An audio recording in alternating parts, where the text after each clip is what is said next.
Hello, everyone. Welcome to the first episode of the Stripes Report. Today, we're going to be covering new media and the changing role of sports information in the new 21st century. Later on, you'll hear from our very special guest, Jasen Hurley, who is a fan engagement intern with Clemson Athletics. But before we jump into that interview, we're going to discuss our topic, just the five of us. So, first, to introduce myself, I'm Lizzie. I'm Eric. From Maddie. I'm Mara. And I'm Sutton, and I'm going to be leading us into our first topic today, which is the transition from simple traditional broadcasting to a more diverse, multi-formatted content exposure through different media channels. And I think just to jumpstart, to kind of put this into an example so we can just really see it in common media today, would just be the 2024 Paris Olympics and how they demonstrated this shift, how NBC used a coordinated strategy across a traditional TV network to more live streaming where they use Peacock and you could access a bunch of different events with the Olympics, and pick and choose what you wanted to watch when you wanted to watch and from a live event versus just having it on one channel and have to follow along with the normal broadcast. And I think this just really kind of made the Summer Olympics particularly more popular in 2024 because users could pick and choose which events they wanted to see and watch from a streaming service that made it more interactive and customized to viewing experience, particularly. I think you made some really good points there. I remember watching sports events, especially the Olympics, like 10 years ago, 12 years ago, and you were stuck to watching what was ever on the live stream, whatever it was on cable. And I think it's really interesting now, especially when events are being held across the country or in different parts of the world when there's a time zone difference. These different streaming services like allow you to recap those highlights of the games or the events that you wanted to watch. And you're not kind of, I feel like you're not stuck on a certain event at a certain time. I also think it's kind of cool to think about how it affects those less watched sports, those. Like, for example, curling in the Winter Olympics. Like, no one's really watching that. I don't know. What do you guys think about, like, how do you think it could be a negative thing, like these streaming services? I do think it's kind of funny because I come from a curling family for some reason. My sister literally is in like a curling league in Colorado where she Okay, lives. I didn't mean that to be offensive. I No, just no, no, it wasn't offensive, but I was gonna go, I guess counterpoint. It's honestly cooler because I never wanted to watch curling, like ever. Like that was I was like, I want to watch anything else. But now it's made it so that when my family wants to watch curling, we can watch something else at the same time. So like we're both kind of happy in that situation. And like you said, for the smaller sports, it kind of helps them because I feel like a lot of people like the smaller sports are cool because you like they're like but like now you can put them on and you can still have whatever cool sport you want to watch. So it kind of either I feel like it would boost the ratings of the smaller sports a little more than it would like hurt them. I It's okay. like think I, that pommel horse guy from Penn State that went viral. Do you guys know what I'm talking about? oh, of I course, didn't Yes. even know what Steven. pommel horse was before I saw it is like this like engineering student from Penn State doing like the pommel horse. That's the thing where like it looks like a Is that like this thing? saddle. Wait, Yeah. Yes, guys, yeah, I Yeah, and yeah, grew up yeah. as a gymnast. Steven. I met that guy Yeah. this summer. did? Oh my What? gosh, you met Steven? Wait, Yes, Yes, Steven, and yes, he, yeah. who watched him on Steven's from Dancing with the like Stars? a few towns over from me. Like he practiced in a town. Like, yeah, I know his gym. Oh my gosh, that's Oh, actually so cool. You I'm a should big use that fan as of an him. icebreaker during class. My fun fact. Just to go off Eric's point, about being more of almost beneficial to smaller sports, I think it makes the content really digestible for viewers who are trying to like watch new sports, and you can just watch one event of a single sport with clips that are posted on live streaming content. So if I did want to get into curling just to see what it was, I don't have to watch the whole live channel and wait for it to come out. I can just click on one of the curling events that one, I don't know, is it a team sport that one player does, and just have access through a short form media content, which I think is really cool and may just bring more attention to different sports. I think like on that, they also have apps now where you can go on and see like every country score, like everything like that. So you can see all of it at the same time instead of like digging through even streaming services. Like they've made it so easy. Kind of speaking of apps though, do you guys want to like talk about how social media has changed the game for sports viewing because I feel like athletes now, especially with NIL deals and college athletes particularly, but there's also some professional athletes that utilize their platform on social media. I don't know. In my opinion, I feel like it really personalizes the athlete and gives them their own like brand identity. And certain athletes, I feel like I know them through social Mhm. media. So like, I don't know. Do you guys have any thoughts on how social media has changed the game? Yeah, I think athletes take advantage of social media in such a great way, but I do think there's a lot of negatives with it. And with NIL is great, but with every great thing, there's the cons. And I feel like a lot of athletes have like taken their image from being athletes into being influencers. Like they're building their own brands and they've completely bypassed traditional regular journalism. You're not standing on the sidelines with a reporter talking about things. You're filming up behind the scenes or a get ready with me for practice. And it definitely is great, but I do think it kind of sometimes takes away in a sense. And it also like opens up athletes a lot more to seeing negative comments and puts that pressure on athletes. But I do think it's really cool. And I like seeing athletes' TikToks and like one of my best friends, like he plays at UNC and he's always making get ready with me's and like behind the scenes look at his practices. And I think it's great being able to keep up with him, but I know a lot of people love it, but there definitely are some cons to it. My first Well, con that I think of when I do think of it is like Antonio Brown. Like literally, Yeah. like when I think of the cons of social media, like he's the first person that just like rings in my head. He is like the opposite of what you would want to do on social media. Right. Like every athlete needs to be PR trained at this point if they're gonna be using social media like that. a good pro athlete, I think, who uses social media to really build his brand in a positive way is just classic Jared McCain. Like, I think he really humanized himself and just really like built like a following who kind of they like the way he promotes himself and like he has his own documentary on YouTube and like he just really I think he's using social media in a good way to create his own brand and like just garner his own like journalistic attention. Yeah. Maddie, you said that you think everyone needs to be PR trained. Clemson football had a ban on social media until 2020, I think, where like during the season they couldn't use social media at all. And I think that like in a way, I think it would be better if like went back to that. Nick Saban called it literal rat poison, like because it just does so much to your like self-esteem in your brain. But I think with NIL, it's so hard to revert back to that because this is how people are making money.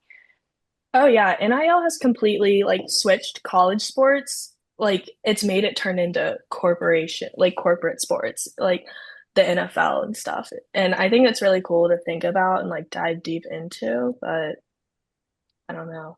Yeah, I think some athletes even noted like they didn't even want to go pro. Like I think Angel Reese said in an interview that like she was making more money in college through NIL than she was making from her salary like WNBA like deal, which is crazy to think about. Yeah. She was I on know the Reese's Oklahoma. Puffs box.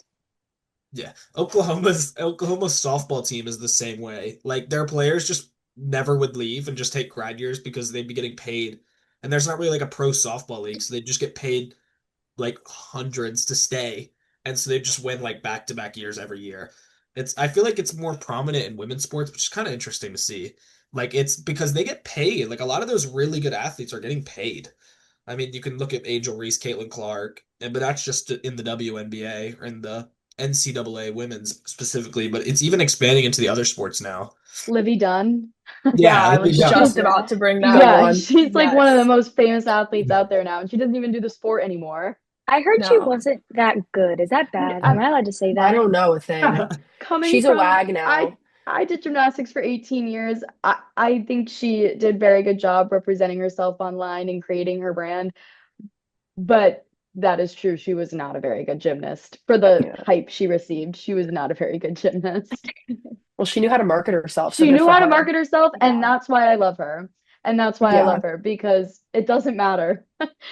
It doesn't matter how good she was She or not. plays into the whole like Paul Skeens role now. So funny. Yes, she's such a So wag. funny. It's so funny. Yeah. No, Good for I her love though. it. I love her, but the amount of hate comments that girl receives, I Oh yeah, don't it's even know insane. how she still posts. Like, Well, she's I making couldn't so much handle it. money from the Oh hate yeah, comments that it's probably like it's just giving her more engagement. She's probably true. like she likes it. Yeah, that's true. It keeps her But I think driven. that just speaks that like anybody can be a journalist nowadays. Like anybody can take online to share their ideas, like whether it's in an informal or formal setting, like anybody has the eye to be critical and like athletes are just being exposed to that and anybody has access to post whatever content you want. You don't have to be professional now. Like anything has the opportunity to go viral in this stage. Mhm. Oh I like yeah. that point.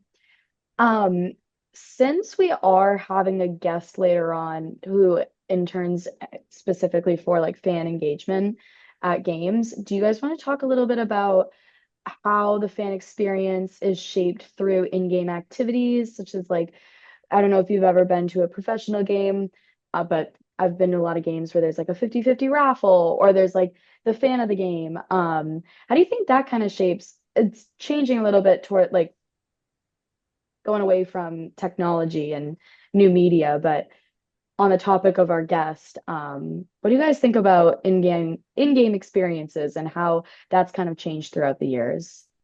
Yeah, going off of that, I think that Clemson in itself does a really good job of this, especially our team. Our baseball team has a lot of stuff in game that like you don't even necessarily need to be tuned in completely to the actual sport. They have so much going on around it. During one of their innings, they have all of their players leave the field and go shake hands with all the veterans. They have like tractor races and also women's basket or men's basketball, sorry, has an MC now, and they do. If you've ever been to a game, you know they do like what year is this, and then they list a bunch of things from like a certain year, or they'll do the golf shot. Um, I think it's just to keep the fans more engaged, and you can go to a sporting event even if you're not necessarily interested in the sport. So it's like grabbing more consumers from different angles. I think it's really cool because I feel like Clemson's always been one of those like traditional don't change schools. And then Eric Bakich kind of came in and changed the game like completely. I mean, I feel like he's part of the reason why alcohol sales are allowed now. I mean, the whole banana ball thing in this in Death Valley and at the stadium, he sold out both of those. It's like pretty crazy. And now the whole fan engagement. I never made it to like a baseball game in the spring, but from what I've heard, they were like completely different than like when most of us first got here. It's like pretty cool to see how fan engagement has just evolved over the last couple years. Well, Oh I think yeah. it's really important to keep up with that, similar to how you have to keep up with the changing technology since it changes every day. You kind of have to keep up with those trends in game. Hmm. I mean, it's going to garner more like a more wide demographic of sports fans. Like, it's going to bring kids into the game who just like parents want them to be entertained fully. And like, you don't just get your basic sport consumer, but it's kind of become like an entertainment based like entity as well. Love that. Yeah, and Eric, you mentioned banana ball. I feel like banana ball isn't even like you don't go for the baseball. You go purely for the Yeah. fan engagement and the Exactly. entertainment. Like I was at the game last year when they played Clemson and there were so many kids in the audience and I don't like remember actually watching a single like hit. It was just all dances or like someone's walk-up song was on a horse. Like it was just the most crazy thing. Like and I think they're just trying to cater sports to new audiences that wouldn't have like previously been interested. I would be interested to see what that effect has had on the regular MLB. Like I don't really know if it would help it or if it would hurt it more. But So that's really interesting because I worked for a minor league baseball team in 2024, the AAA affiliate of the Worcester Red Sox, and I was on the marketing side. I was a marketing intern, and the amount of work, since it's not major league, and especially like a minor league baseball team, the amount of work that goes on behind the scenes to try and come up with things to entertain the fans was something I had never even considered. Um, so it's really interesting. The behind the scenes is just something you would never expect to see. And I'm really excited to talk with Jasen in a second because I know he gets to see that a lot too. But I know we're running out a little bit of time, and I really think it's important we touch on AI, artificial intelligence. Does anyone have anything they want to just like throw out there about sports and AI? it's such an unexplored like field. It's so Like new. yeah, Yes. it's so new that like we don't even have like I don't even think I've seen it in like a class. I don't think I've seen it like in my work, like it's just nothing that's like I don't know where it fits in, but like I know it does. It's like this weird puzzle that I don't understand. I think in the future, AI, especially with sports, it's going to be used to help kind of dumb down the rules. Now, I love football, I love sports, but I don't know every single rule. And so when I'm watching a football game live and there's a flag on the field, like I don't know what's going on. So I sometimes enjoy watching the broadcast more because they explain it. But I feel like with AI, they're going to be able to like really slow things down, like show exactly what happened and like be able to explain it with pictures. Does that make sense? I don't really know what I'm Yeah, I trying to feel Oh like say. right yeah. now AI's like in sports is going to be used more of like information and behind the scenes, but I feel like once people get a better grasp on it, it may be used to be implemented like for entertainment factors like in live games and stadiums, but like I feel like right now it's being used, I don't know, to help the production of these games and events take place. Also Oh yeah. analytics, definitely. Yeah. Yeah. Yeah. People are like using insights from AI and it's completely changing reporting and people are using it like to make predictions and help them make predictions about who's going to win what game. And I think it's really Yeah, good interesting and I one. feel like a lot of people are going to start using that when it comes to sports betting on like Mm. who they're going to put their parlay on and all that. So I think it's really cool, but I think it's it such might an be unexplored field. I think it might be Thursday night football that has like the all the analytics all over the screen now. And I Hmm. didn't know if that was AI. I think it might be Probably. like partially AI, but it's pretty cool because they always Mm. have like they get you more involved because they teach you like the blitzes, who's blitzing, who's doing this, what might happen, who's an impact player on this play. It's like they do all this stuff for you, and it kind of like gets you more involved. If you're just like a casual fan, you're like, oh, I need to watch that guy. He's about to go do something cool. See, I could Oh really use that. yeah. Well, even something as simple as like team websites, they've implemented AI into different websites for sports teams and stuff, like the chat bots and the AI assistants whenever it comes to like buying merch or ticketing and like different frequently asked questions. They've put it all on their website so fans can just go straight to that, which I think is super helpful and really cool. I agree. Or even at stadiums when they have like the virtual now like kiosks to check out if you like want to buy food or merch, it just makes things go by faster. But I feel like it also somewhat takes away from like a personal experience that you get at the game. Like part of it is interacting with like the workers and people who like love and live the team and organization that they're working for. And I feel like it's kind of just making it a transactional process. So I think there's definitely like obviously positives and takeaways from AI. Great. Like with anything though, there is pros and cons. Unfortunately, Yeah. we kind of are running out of time, but it's not a sad thing because we're about to introduce Jason Hurley. Um, and so I'm just really looking forward to that next segment. Welcome back to our second segment of this week's episode. Today we have Jason Hurley as our interviewee. He is a fan engagement intern with Clemson Athletics, and we're so happy to have him here. Before introducing him, we're just going to reintroduce ourselves for Jason's sake. I'm Lizzie. I'm Eric. I'm Maddie. I'm Mara. And I'm Sutton. Perfect. So now we'll let Jason take it away. Tell us a little bit about yourself, what got you into sports, what your internship's like, and anything what you want to include about that. Cool. All right. Well, thank you guys for having me. A little bit about myself is I'm Jason Hurley. I'm a econ and finance student, which I can explain in a second. I'm from Southington, Connecticut, and I guess what got me into sports specifically was I grew up a huge Boston sports fan, as you can tell with the shirt.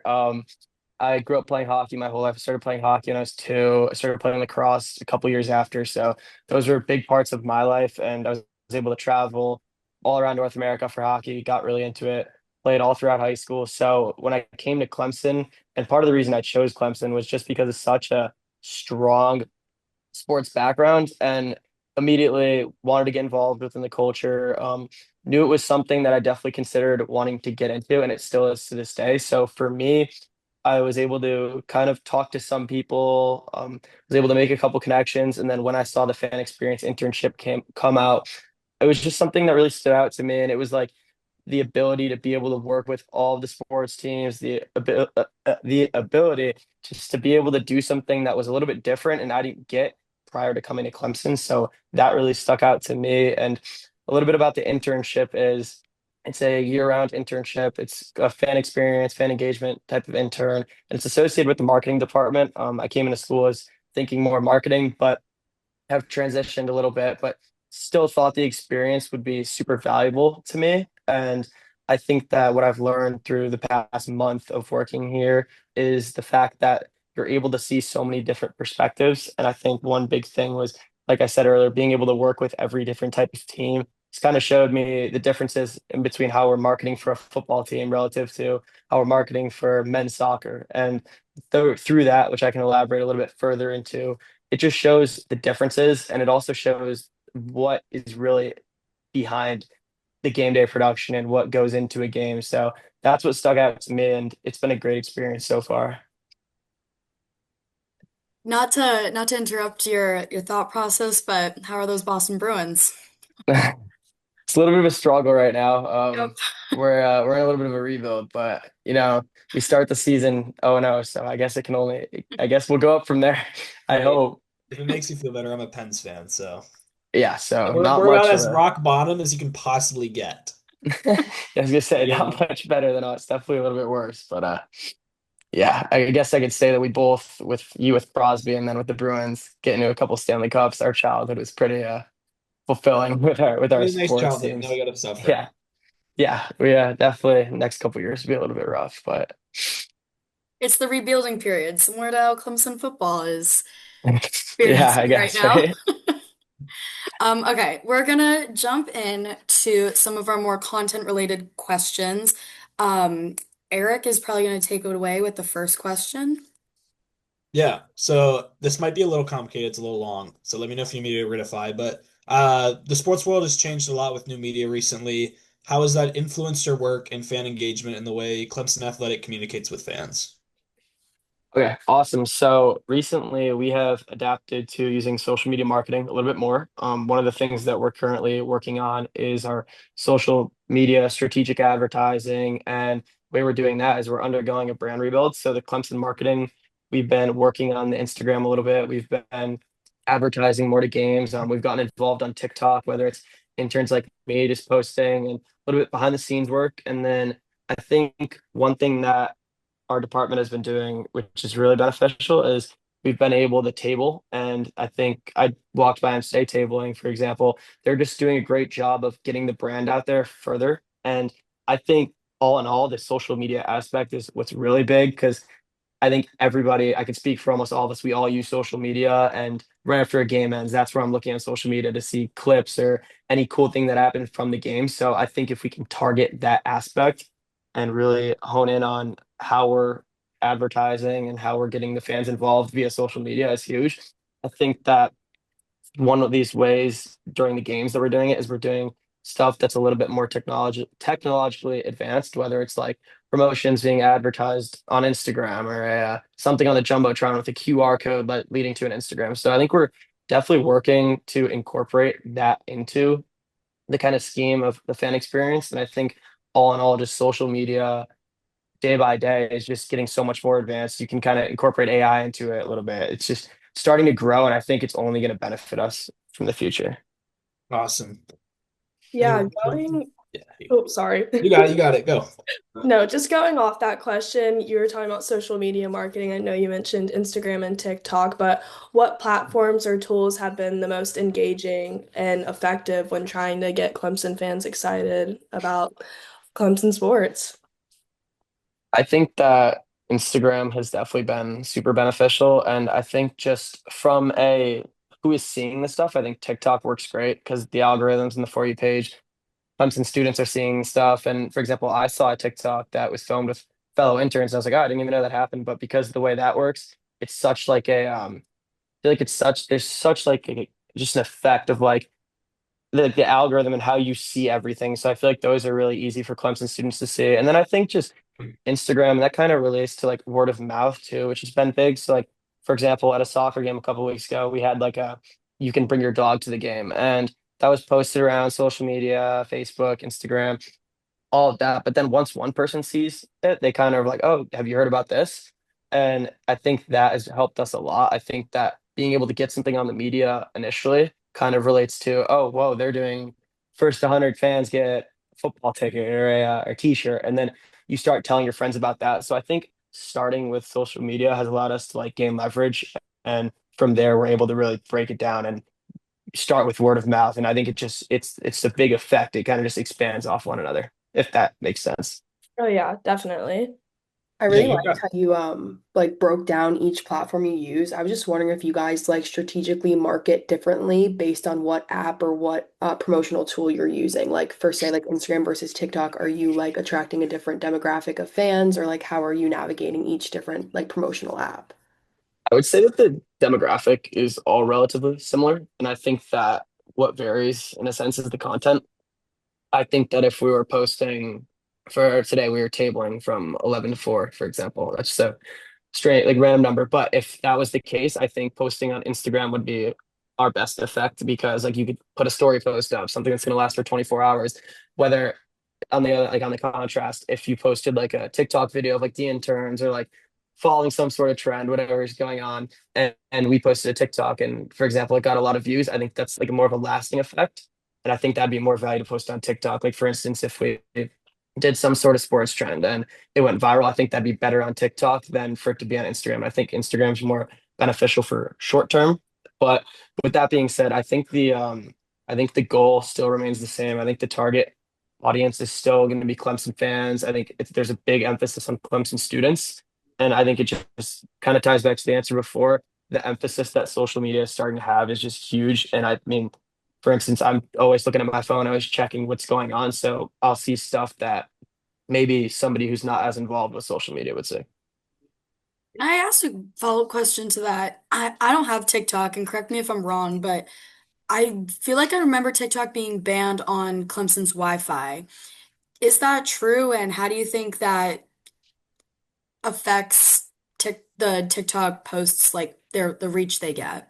Yeah, I think that is true, and I think I also I have it. I don't really use it, but I do. From what I know, it is banned, and I think that it makes a huge effect on it because for example, Instagram, you can see something on whether it's shared to you, and there's never going to be a problem with it. It's almost 100% effective, and stuff rarely gets flagged. I think on TikTok, with it being banned, that also puts it at a little bit of a disadvantage compared to school or anything if you're off campus posting it. So I think it definitely makes it harder to reach students, but I don't think it changes the strategy. I think it's more of a okay, let's go, let's try to use it. And if it works, it's really working. And if it doesn't work, there's other platforms like posting on Instagram or even now going away from social media, just word of mouth or tabling, like stuff like that. So I think it's in a way, like I don't think it hurts to use it.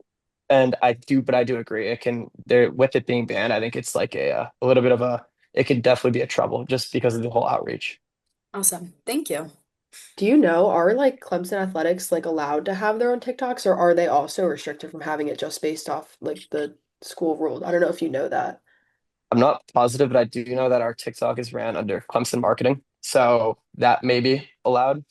And if it's, I think, I know, I'm not sure if Clemson Athletics on there, but I'm pretty sure we are ran under Clemson marketing, just going off what the Instagram is. So I think it may vary, but I don't have like a definite answer for that.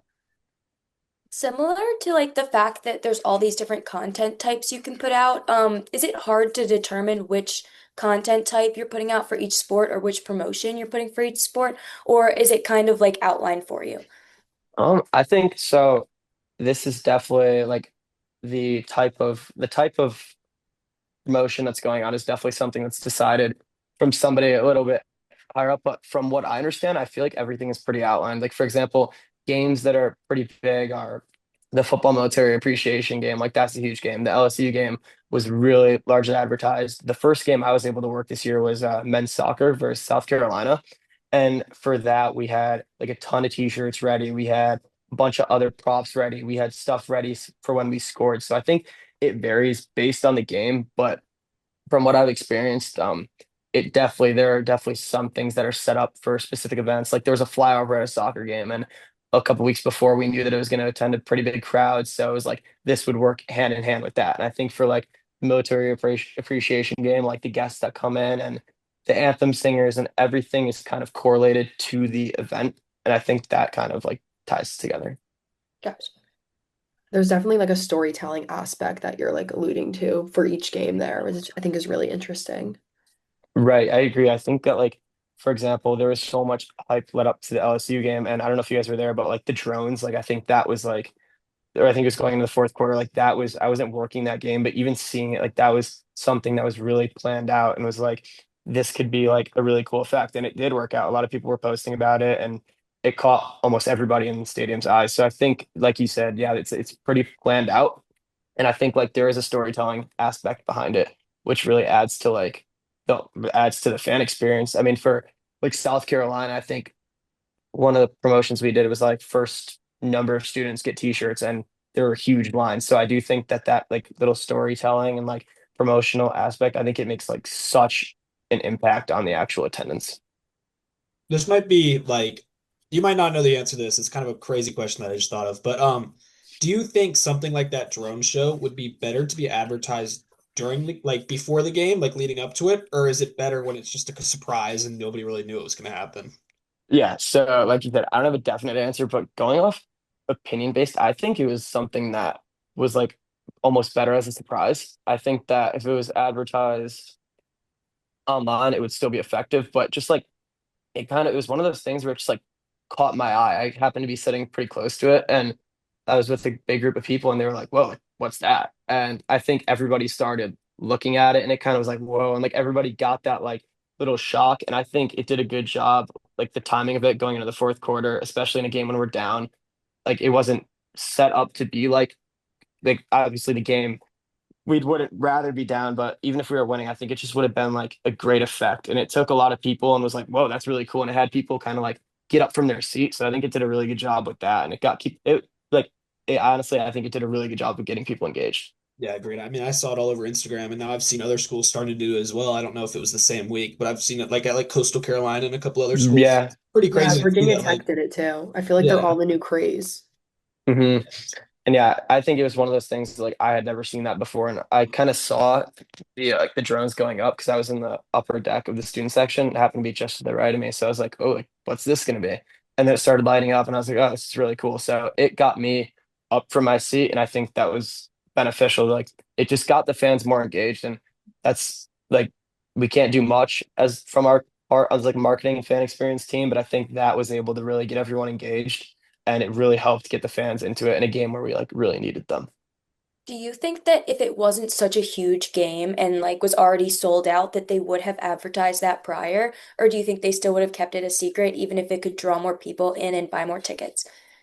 I think keeping it a secret was definitely, once again, I don't have a definite and like kind of like concrete answer for this, but I think that keeping it a secret was if it were to be my decision, I think that keeping it a secret would have been valuable, and I think it was the right thing to do. I think that it was one of those things that like we just said, none of us had really see like, I had never seen that in person. So it was like a well, like what is going on type of thing. I think if we Mhm. advertised it and was like there's gonna be a drone show, like it still would have been one of those things that was kind of just like in the back of people's head. It wouldn't have been like something really crazy. So I think it being more of a surprise at the end was like, oh, like this is really cool. Like I think it would have been cool if it was advertised before, but I think the shock was what was most like I was kind of watching and I was like, well, like what is happening right now? So I think the shock aspect of it was really cool. And I think that's what they're aiming for. yeah. I mean, it's pretty cool from both levels because I know I worked in Pittsburgh this summer and they advertised their drone show beforehand, but it's definitely a different market because you're trying to get like kids and families involved. Whereas like a college football game is the people who live in Clemson, which are like majority of students. So it's pretty interesting to see that little like dynamic of who you're trying to get advertised for and what target you're reaching.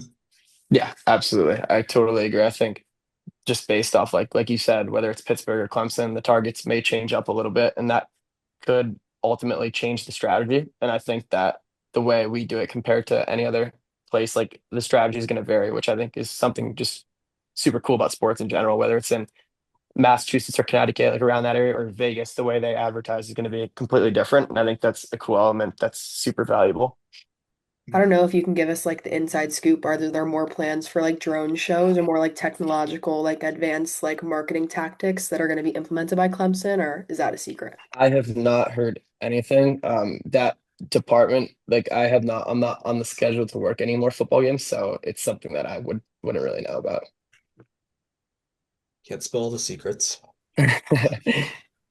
Okay, I think we have like one more question, and this is more just like opinion based on your experience. Like, how would you measure the success of fan engagement? Would it be number of tickets sold or the cheers of the crowd? Like, what would, what do you define success in that department?